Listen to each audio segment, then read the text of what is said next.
Halo, Assalamualaikum warahmatullahi wabarakatuh. Perkenalkan, saya Titik Nur Khotimah, NIM 3419007, semester 4 dari jurusan Komunikasi dan Penyiaran Islam IAIN Pekalongan. Tugas ini saya buat untuk memenuhi UAS mata kuliah Produksi Penerbitan Pers dengan dosen pengampu Bapak Kuswandi MPDI.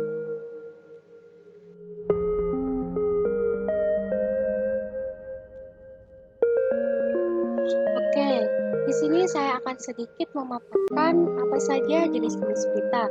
Yang pertama ada strike news, yaitu berita yang ditulis secara ringkas, luas, dan apa adanya, berisi peristiwa penting yang harus segera diketahui oleh pembaca, bersifat aktual dan penting.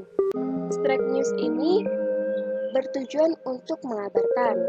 Selanjutnya ada hard news, bagian dari subtype news, berita yang biasanya berisi informasi aktual, sebuah peristiwa yang mengangkut politik, kriminalitas, kebijaksanaan pemerintah, bencana, dan kejadian penting lainnya. Selanjutnya ada soft news, yaitu bagian dari strike news.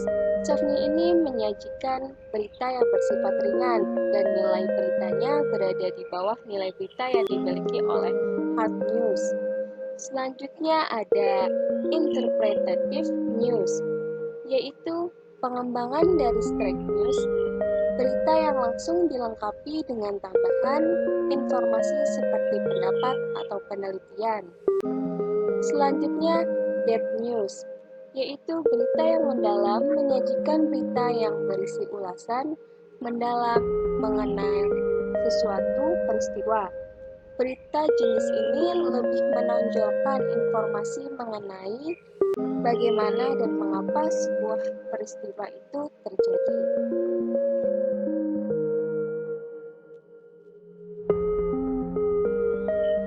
Selanjutnya ada opinion news.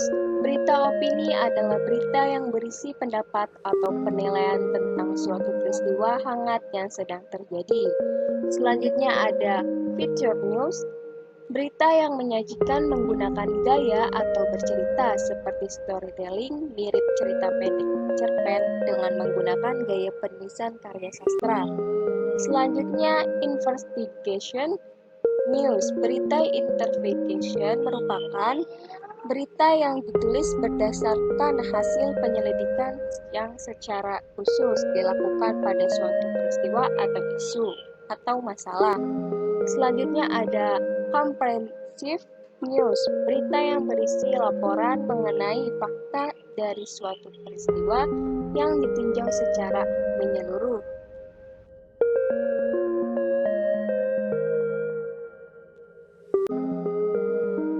Oke, kita lanjut ke teknis dan syarat pendirian media online. Secara teknis, cara mendirikan atau membuat media online meliputi dua hal. Yang pertama desain dan yang kedua konten.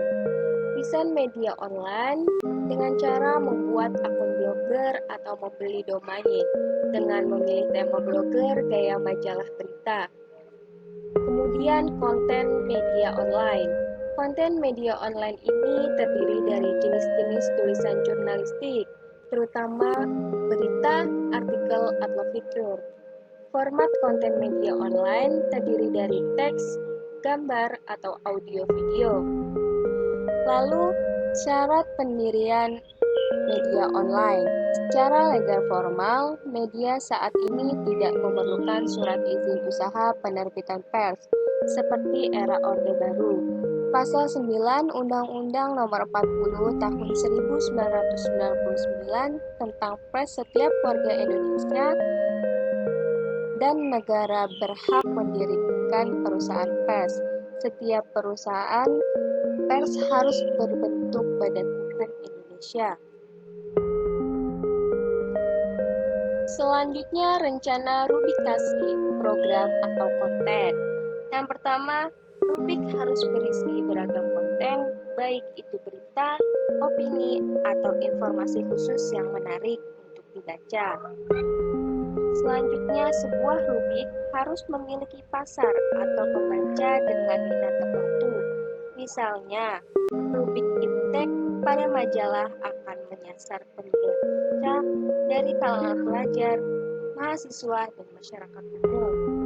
Selanjutnya, rubrik harus memiliki kerangka halaman sehingga divisi pracetak dapat memproduksi halaman yang menarik.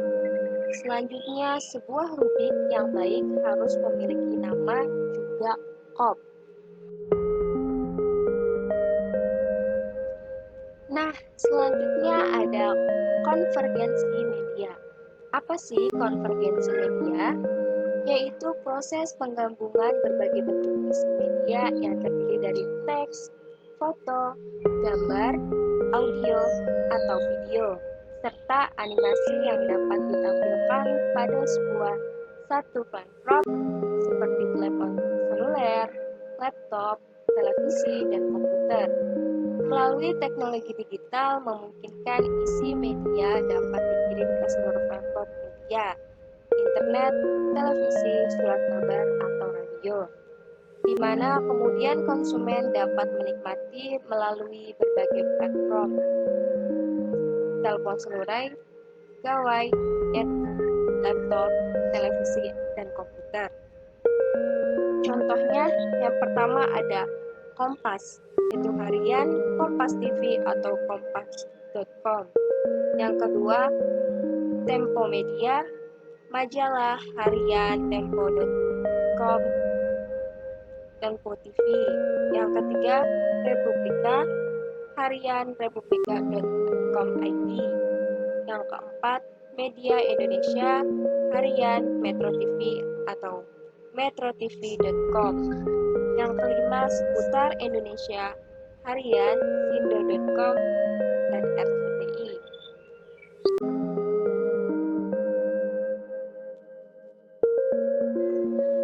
Nah, selanjutnya hal-hal yang perlu dipenuhi dalam mendirikan sebuah lembaga pers.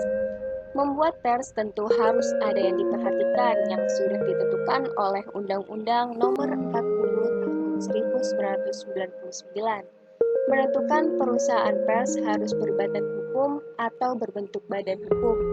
Pasal 9 ayat 2 Undang-Undang Pers tanpa menyebutkan jenis badan hukum tertentu, misalnya perseroan terbatas atau PT. Dalam ICW, pula kita menegaskan bahwa negara adalah badan hukum. Bentuk badan hukum akan memberikan kedudukan hukum dan pertanggungjawaban hukum yang lebih pasti.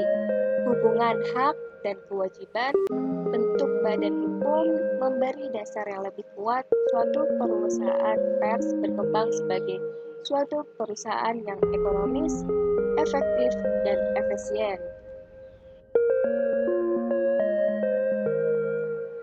Nah, itu tadi yang dapat saya sampaikan. Semoga bisa bermanfaat untuk teman-teman semua dan terima kasih sudah menonton video ini. Akhir kalam, wassalamualaikum warahmatullahi wabarakatuh.